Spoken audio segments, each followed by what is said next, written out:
नमस्कार दर्शकों, स्वागत आप सभी का हमारी इस खास चर्चा में। आपके साथ मैं हूं ऐश्वर्या। घरेलू एलपीजी गैस सिलेंडर के दाम एक बार फिर से 25 रुपए बढ़ गए। इसके अलावा पेट्रोल डीजल की कीमतें लगातार अपने चरम पर पहुंच चुकी हैं, शतक के करीब है। खाद्य पदार्थों की सारी चीजें, चाहे उनमें आप दालों की बात करें या फिर सरसों के तेल की बात करें, इस वक्त अपने चरम पर है। यानी कि महंगाई, वो महंगाई जिसे लेकर के हम लंबी चौड़ी चर्चा कर सकते हैं, और वो महंगाई जिसे लेकर के घरेलू महिलाओं के जो किचन का बजट है वो बिगड़ता जा रहा है। वो महंगाई जिसका जुड़ाव आपसे और हमसे है। पूरी जनता सरोकार रखती है महंगाई से। वो महंगाई आज इतने ज्यादा अपने उच्चतम स्तर पर पहुंच चुकी है कि हमें और आपको उस पर चर्चा करनी पड़ रही है। हालांकि ये भी कहा जाता है कि चर्चा करने के लिए बहुत सारे विषय हैं, फिर महंगाई ही क्यों। लेकिन सबसे मुख्य बात ये कि अगर आपकी रसोई, आपका जो खान पान है, अगर उसी का बजट बिगड़ेगा तो फिर और चर्चा करने के लिए हमारे पास रह ही क्या जाएगा। इसलिए आज हमारे चर्चा का विषय चरम पर महंगाई।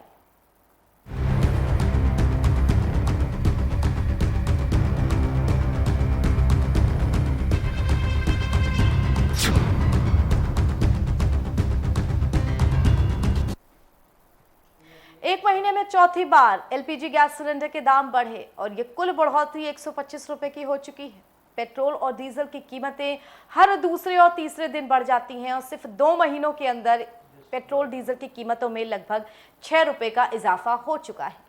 आम जनता जो जब वोट डालने जाती है तो इस भरोसे पर रहती है कि आने वाली सरकार उनके हितों के बारे में सोचेगी, उनके विकास के जो पहिए हैं वो आगे दौड़ेंगे। लेकिन यहाँ आम जनता वो अपनी सेविंग्स के बारे में, वो अपने विकास के बारे में किस तरह से सोचे, जबकि वो सिर्फ 2 वक्त की दाल रोटी का ही गुजारा मुश्किल के साथ गुजर बसर कर पा रही है। एक विकासशील देश, एक विकासशील प्रदेश तब विकास की ओर अग्रसर होता है जब मिडिल क्लास वर्ग अपर मिडिल क्लास बनता है, जब गरीब वर्ग मिडिल क्लास वर्ग बनता है। लेकिन यहाँ इसका ठीक उल्टा होता जा रहा है। महंगाई इस तरह से करवट तोड़ रही है कि लोअर मिडिल क्लास गरीब की कैटेगरी में आता जा रहा है और middle class lower middle class. जाहिर सी बात है, इस महंगाई का जो सबसे ज्यादा असर पड़ता है वो बहुतायत में middle class, lower middle class और गरीब वर्ग पर पड़ता है, जो कि हमारे समाज की जनसंख्या का बहुत बड़ा हिस्सा होता है। ऐसे में महंगाई में आज के वक्त में चर्चा करनी बहुत ज्यादा जरूरी है, क्योंकि महंगाई की जो आग है उसे लेकर के हर ओर हाहाकार है। चर्चा करेंगे इसी पर हम। हमारे साथ मेहमानों का एक पैनल जुड़ चुका है, मगर पहले आप सभी को अपनी छोटी सी विशेष रिपोर्ट दिखा दें।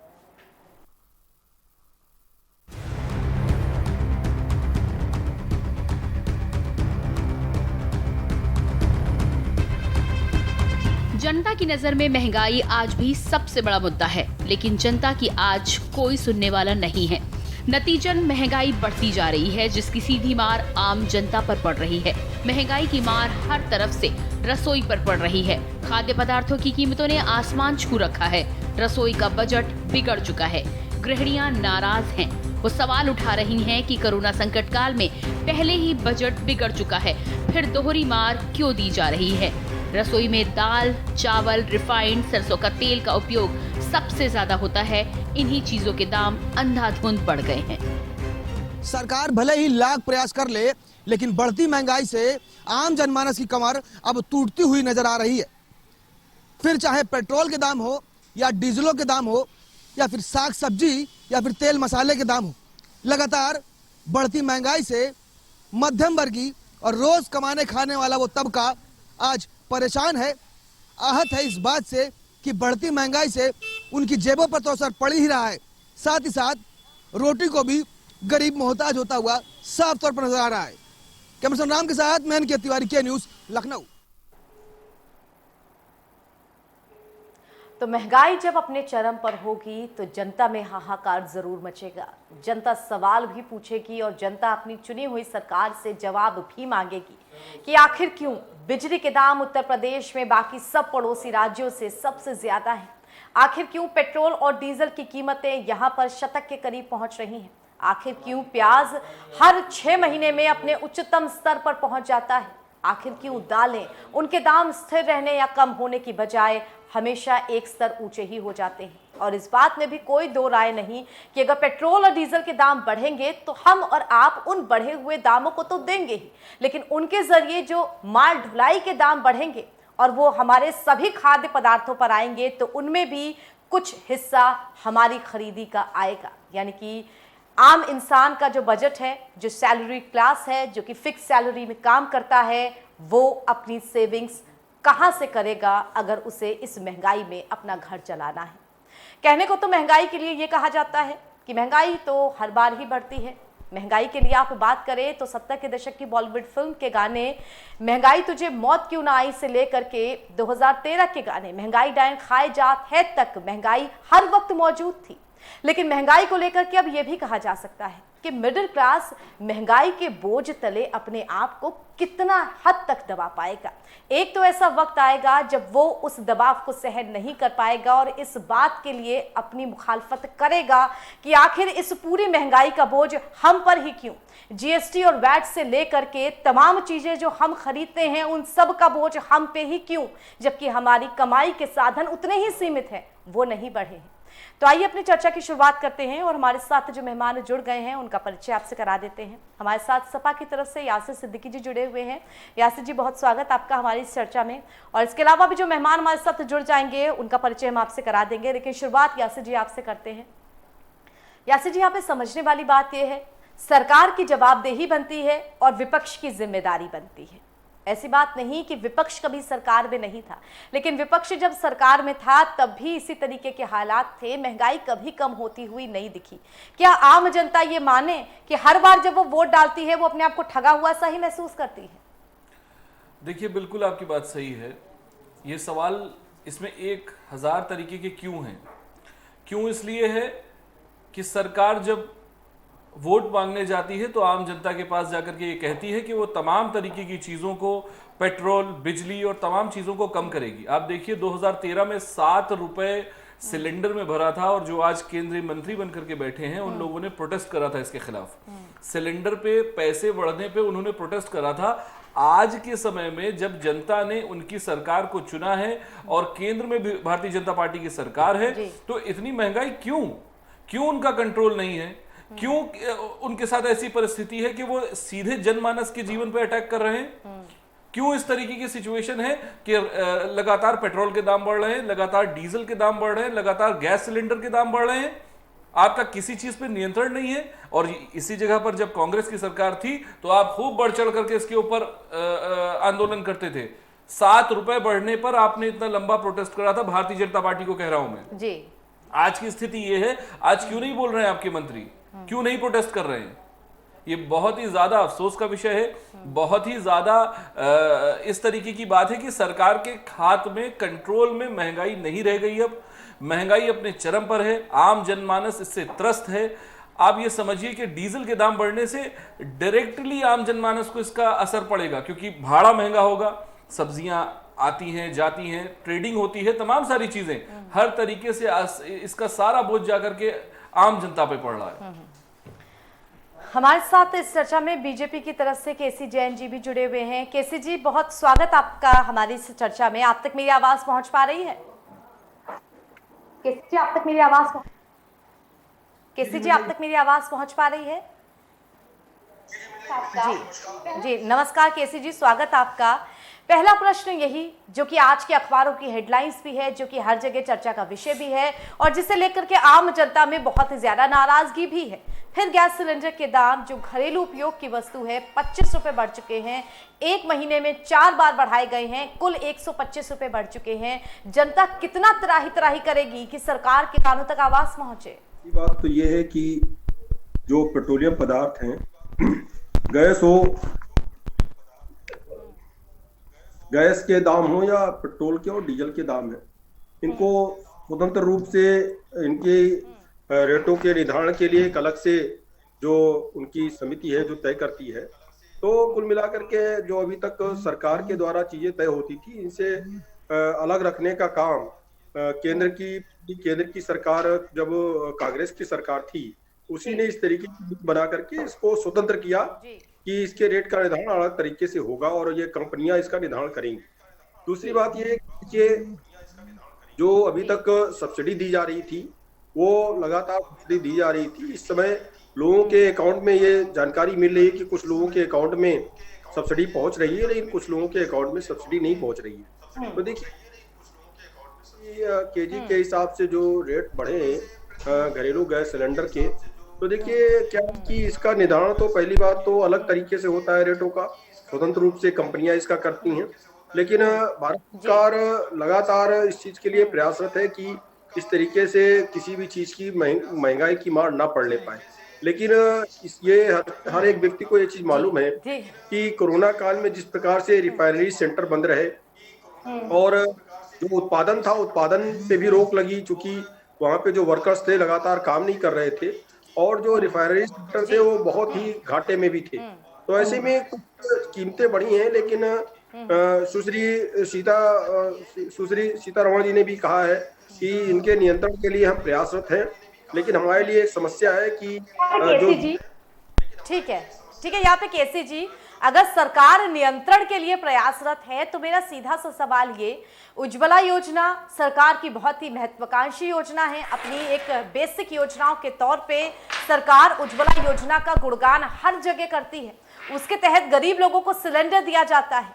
अगर आप इस तरह की पॉलिसीज बता रहे हैं कि पिछली सरकार इस तरह के नियम कानून बना करके गई कि सिलेंडर के दामों में जो उछाल आएगा, जो फेरबदल होगा, वो हमारे हाथ में नहीं होगा, और आपने अपनी इतनी महत्वाकांक्षी योजना इसी के बल पर चलाई, अब क्या माने वो गरीब इंसान जो कि सिलेंडर 500, 600, 700 अपनी हद उसने बढ़ा करके उस सिलेंडर को खरीदा, अब वो कहां से 800, 900, 1000 रुपए तक पहुंचेगा इस सिलेंडर की खरीद के लिए?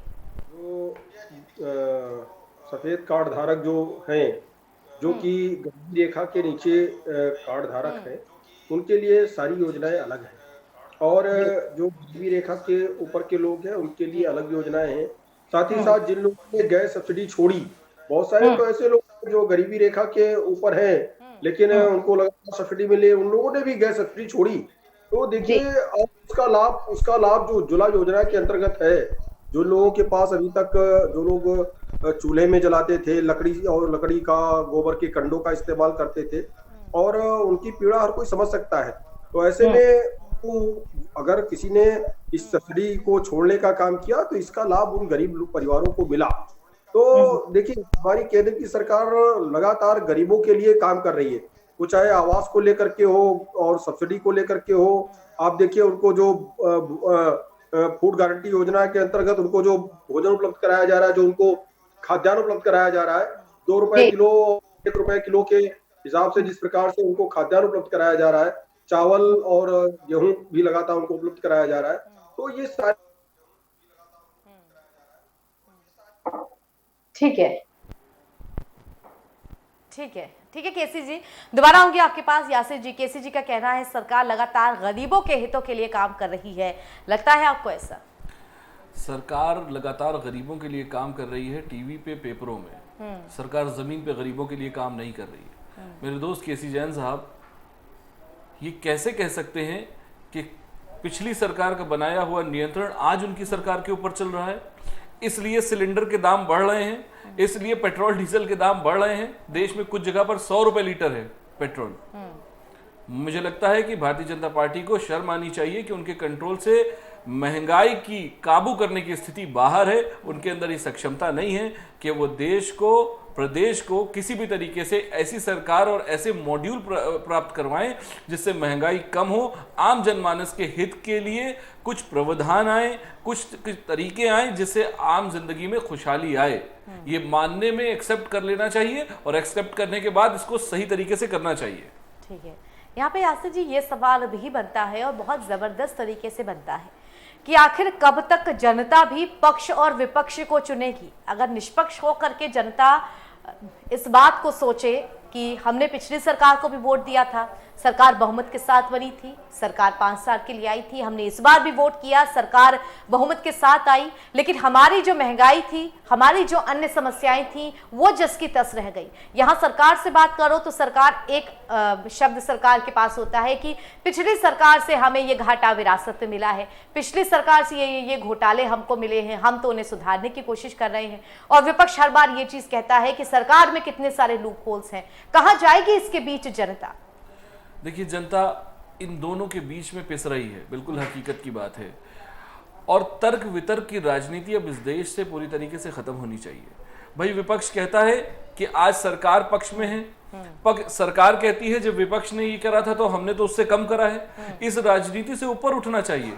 जो भी सरकार इस टाइम केंद्र में मौजूद है, जैसे भारतीय जनता पार्टी सरकार मौजूद है, उसको लोगों के हित की बात करनी चाहिए। उसको आम जनता के बारे में ये देखना चाहिए कि इनका फायदा कहां से हो रहा है और किस तरीके से इसको आगे बढ़ाया जा सकता है, कौन कौन से नए वो अवसर उपलब्ध करा सकते हैं। आप देखिए, मेक इन इंडिया को देख लीजिए, तमाम इनके एजेंडेस को देख लीजिए, जिसको कहीं भी जमीन पर आप पाएंगे नहीं। किसी भी तरीके से किसी गरीब के पास इस नियोजन का कोई भी सेक्टर नहीं पहुंचा। किसी भी तरीके से लोगों तक इनकी रीच नहीं है। लोग त्राहिमाम हैं, महंगाई बढ़ती जा रही है, डीजल, पेट्रोल, वेजिटेबल, सब्जियां, सब राशन हर तरफ त्राही त्राही है। मैंने इस तरीके की सरकार चलाना ये मैंने कभी नहीं देखा। हम नहीं कहता कि कांग्रेस बहुत अच्छी तरीके से कर रही थी, मगर ये जरूर कहूंगा कि जहां तक बात भारतीय जनता पार्टी की है, भारतीय जनता पार्टी की नीति ही नई है, तरीका ही अलग है, जिसने देश को इस मकाम पे लाके खड़ा कर दिया है कि आज हमारे यहां पेट्रोल के दामों में 69% एड ऑन टैक्सेस हैं। तो मैं समझता हूं इनके पास महंगाई के लिए किसी भी तरीके का कोई भी जुमला नहीं है, किसी भी तरीके का कोई नियंत्रण सिस्टम नहीं है।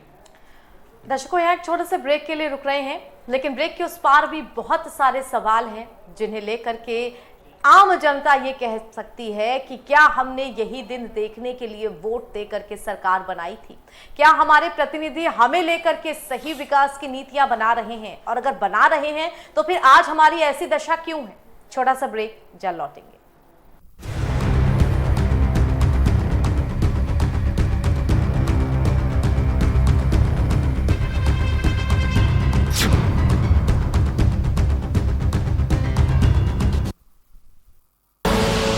आप देख रहे हैं के न्यूज, खबरों का सारथी।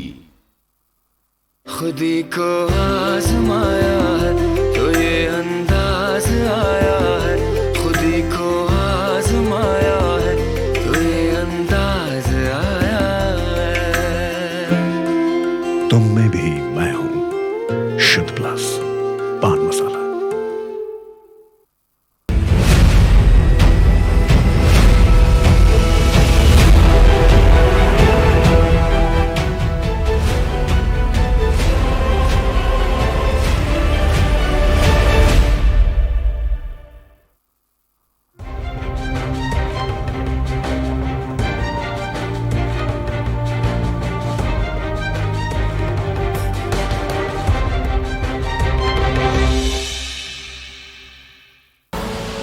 आप देख रहे हैं के न्यूज, खबरों का सारथी।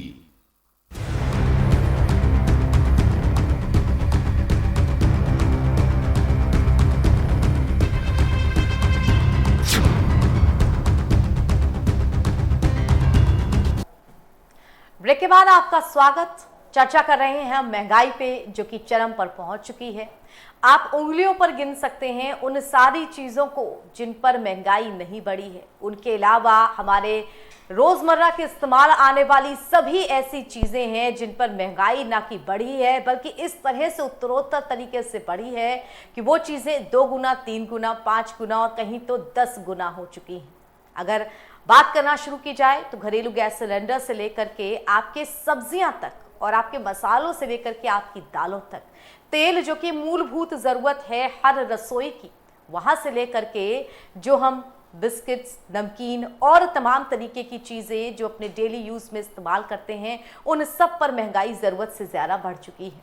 आम जनता ये नहीं कहती कि महंगा होना जरूरी नहीं है, लेकिन आम जनता ये जरूर कहती है कि जब हमने 1 साल के अंदर ही लॉकडाउन जैसी स्थिति झेली, जब 1 साल के अंदर ही हमने तमाम लोगों की नौकरियां जाते हुए देखी, जब उसी 1 साल के अंदर ही हमने अपनी सारी सेविंग्स को खत्म होते हुए देखा, तो आखिर अब हम इस महंगाई को किस तरह से झेल सकते हैं? हमारे साथ केसी जी जुड़े हुए हैं बीजेपी के साथ, बीजेपी से।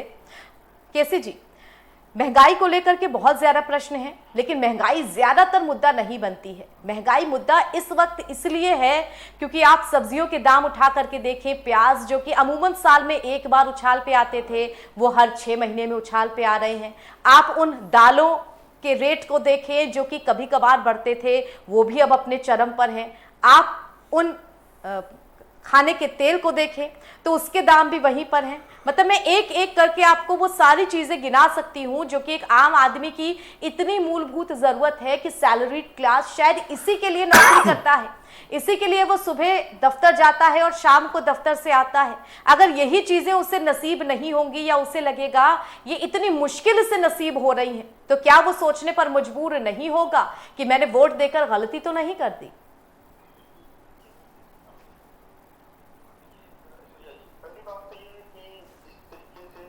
दूसरी बात यह है कि देखिए, पेट्रोल डीजल और गैस के दामों को लेकर के जो कंपनियों का एक समिति है उनकी, वो इन चीज़ों को तय करती है। और तीसरी बात यह है कि कोरोना काल में जिस प्रकार से सारी रिफाइनरीज बंद रही और जो पेट्रोलियम कंपनियां हैं उनको जिस प्रकार से घाटा पहुंचा, तो अभी कहीं ना कहीं अपने उसके कवरेज में भी ये चीज़ें हो रही हैं। लेकिन एक चीज़ और है कि आप देखिए, राजस्थान में 50% वैट लग रहा है। क्यों वैट लग रहा है 50%? उत्तर प्रदेश में 27% वैट है। तो ऐसे में जहाँ पे जो सरकारें हैं, प्रदेश सरकारें हैं, अगर वो अपने वैट को कम कर दें तो ऐसे में पेट्रोल डीजल के दाम कुछ कम हो सकते हैं। लेकिन साथ ही साथ ये है कि जो पार्टियां आरोप लगा रही हैं, जो विपक्ष आरोप लगा रहा है, उनकी जहाँ पे सरकारें हैं उन्होंने वैट तो उत्तर प्रदेश से ज्यादा 2 गुना कर रखा है। अगर 28% या 27% वैट है तो राजस्थान में 50% वैट है। क्यों 50% वैट है? पंजाब में देखिए 48% वैट है। तो ऐसे में जहाँ पे जो प्रदेश सरकारें हैं वो चाहे तो थोड़ा सा इसको राहत दे सकती है। लेकिन एक चीज और है कि जो लोग ये आरोप लगा रहे हैं कि भारतीय जनता पार्टी की सरकार में रेट बढ़ गए, लेकिन आप ये देखिए कि पिछले 7 सालों से अगर ये पेट्रोल डीजल के दाम इतने नियंत्रण में थे, महंगाई किस चीज में नहीं बढ़ती, समय के साथ 10% महंगाई हर वर्ष आती है। ऐसे में अगर देखा जाए कि जो पेट्रोलियम पदार्थ को रेट है वो बिल्कुल उस हिसाब से तो नहीं बढ़े, लेकिन उतने भी नहीं बढ़ने चाहिए आम जनता के लिए, क्योंकि आम जनता की रोजमर्रा की चीजें उससे प्रभावित होती है। सरकार इस नियत से काम कर रही है।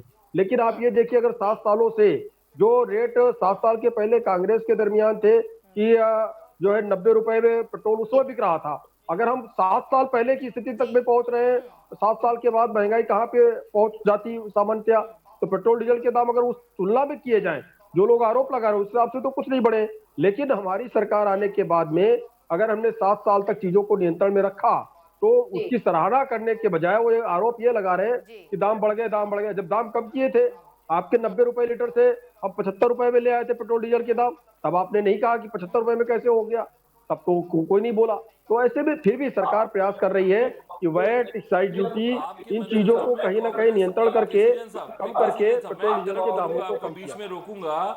आप कांग्रेस ने जो करा उसको देख करके कुछ कम ज्यादा करना चाह रहे हैं इस सरकार में? मतलब ये मान लिया जाए भारतीय जनता पार्टी कांग्रेस ने जो करा उसके हिसाब से ही अपना एजेंडा बताएगी कि उसने 75 करा था तो ये 100 कर देंगे।